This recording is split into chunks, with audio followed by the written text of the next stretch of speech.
गोलागढ़ की इस पावन धरती पर चौधरी बंसीलाल जी के समाधि स्थल पर उनका पोता, आपका बेटा, आपका भाई, उनके बड़े बेटे चौधरी रणबीर सिंह महेंद्रा जी का बेटा आज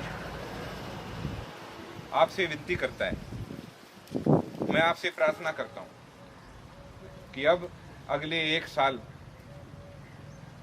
मेरे चुनाव के लिए आप ऐसी मेहनत करो जैसे चौधरी बंसीलाल जी के चुनाव के लिए।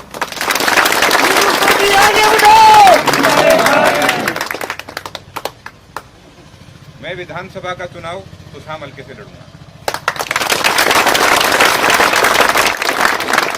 ये भी मैं बता देता हूं, बारडा हल्के से उसी को टिकट मिलेगी जितनी मेरे को समझ है, जिसको बाबूजी चाहेंगे, जिसमें हम अब की बार कामयाबी हासिल करेंगे कि भिवानी जिले की, जिसमें मैं दादरी और भिवानी को मैं एक मानता हूं, जितनी सीट हैं सारी अपनी पार्टी के झोली में लेके आनी है अपने को।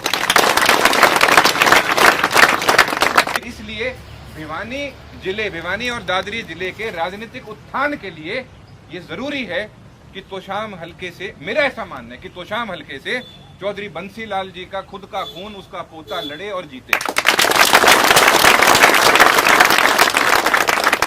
क्योंकि उनकी एक सकारात्मक सोच थी। क्या सोच थी भाई? अगर 5-7 अपने जिले की 7 सीट अगर नहीं लेके आएंगे तो उन्हें लीडर कौन मानेगा? तो उसी तरीके से अगर विधायक, सिर्फ विधायक बनना है तो कहीं से आप बन जाओ, कुछ भी हो, दादाजी के नाम, सिर्फ दादाजी के नाम को लेकर, बाकी चीजें सब छोड़ो, सिर्फ दादाजी के नाम को लेकर मैं कहीं से भी विधायक बन जाऊंगा, सिर्फ उनकी टिकट से।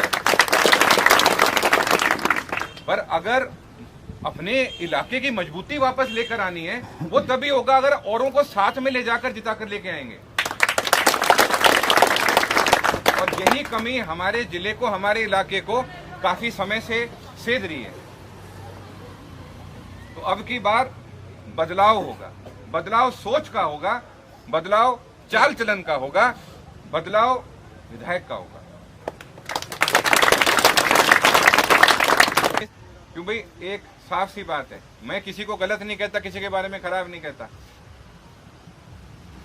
आप में से कितने ऐसे हैं जिन्होंने जब श्रुति ने चुनाव लड़ा था उसको वोट दी थी? किसी को मना नहीं किया बाबूजी ने, किसी को मना नहीं किया बाबूजी। क्यों? उनके भाई की बेटी। यहाँ पर जब आदमपुर में मीटिंग हुई थी तब मैंने ठोक के बात कही थी कि नाम लेके मैंने कही थी कि भाई मदद करनी। पर कुछ लोग ऐसे हैं जो नहीं चाहते कि आप आगे बढ़ो, वो नहीं चाहते कि हमारी राजनीतिक मजबूती बने, तो कहते हैं भाई कही नहीं थी। ये वो वाली बात है, मतलब एक बार किसी के खेत में पड़ोसी की भैंस पड़ गई तो उसने बताई उसको, भाई दवाई छिड़क रखी है, खाओगी तो मर जाएगी, ना रोक ले। अरे भाई खांदे खांदे मरेगी तो मरेगी। तो बहन का इलाज है नहीं।